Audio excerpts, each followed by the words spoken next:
I'm about to present here for you today is a little bit more context specific than the previous two.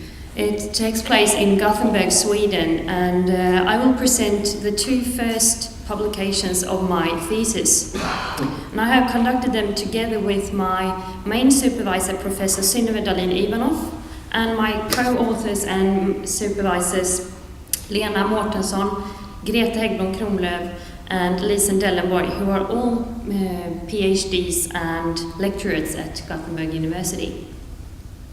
And I would like to start the presentation with this citation from Bob Dylan, as it symbolizes why I chose to conduct this research in the first place. Because I believe that we cannot just turn our heads away from issues that are problematic to solve, or from persons that might think differently than we do. But that is exactly what's been going on in health-related research so far.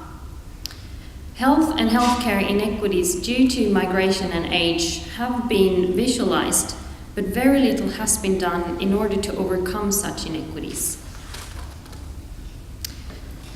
So with the previous intervention program as a standpoint, the main focus of my research is to develop and implement a person-centered health-promoting intervention for older persons who are born abroad.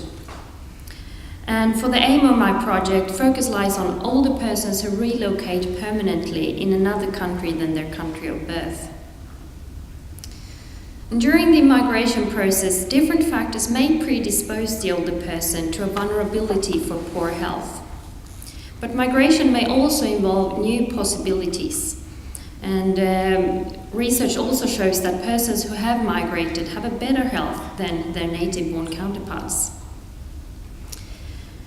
And also, health can be promoted, and negative changes to daily activities and health can be prevented with health-promoting interventions.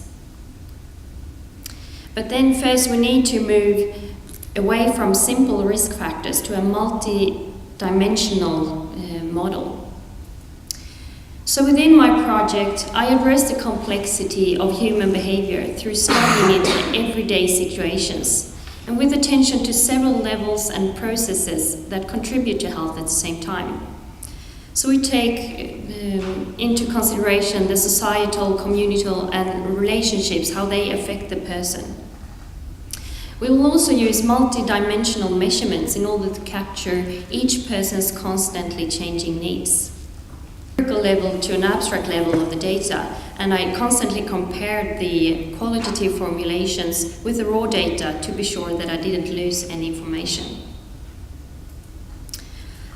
So based on the experiences of the professionals, the results describe how a sense of belonging is a resource for health among older persons who are born abroad, through feelings of fellowship and respect and mutual feelings of support.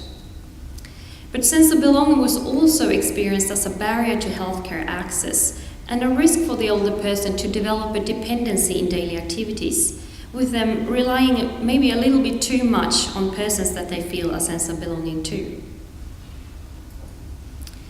The professionals also experienced how conceptions of the previous home country as home may make it hard for them to create a home in the new home country.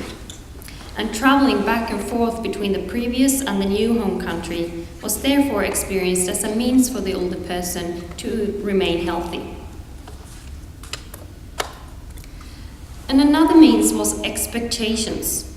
Expectations on aging and on external support when confronted with health-related issues.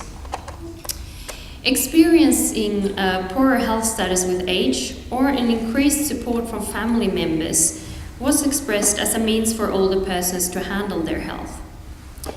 But expectations was also experienced that the older person might not know what to expect from healthcare services in the new home country, and in turn this could affect their motivation to participate in and utilize healthcare services.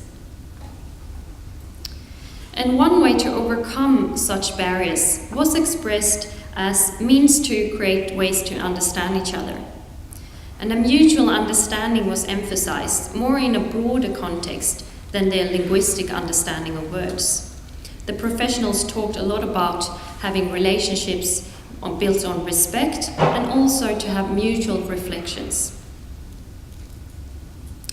But then, even if the professionals expressed specific means for older persons who are born abroad to age healthily, they also experience them as a heterogeneous group, both similar and different to their native-born counterparts.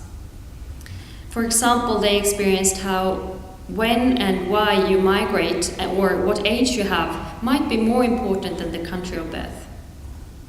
And this heterogeneity made it hard for the professionals to make generalizations. So instead, they expressed a need to attend to each person's resources when providing healthcare services.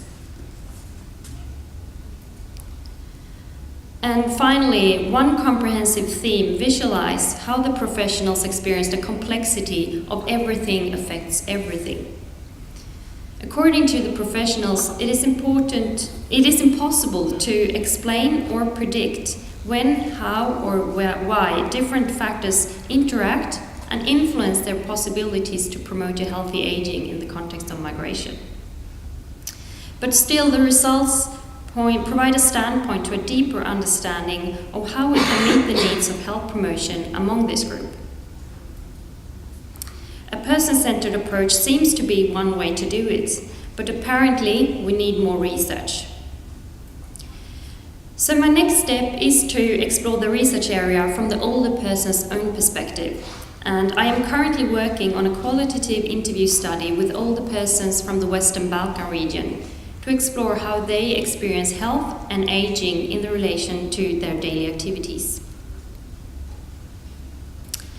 And to round off this presentation, there are very few answers within this research field, and even so, I want to question the answers that are. We need to move beyond simple statements and explore how different determinants of health and equity can be addressed and implemented in the real world. My goal is to build inclusive healthcare environments where all persons are profoundly involved, and my thesis is only my starting point.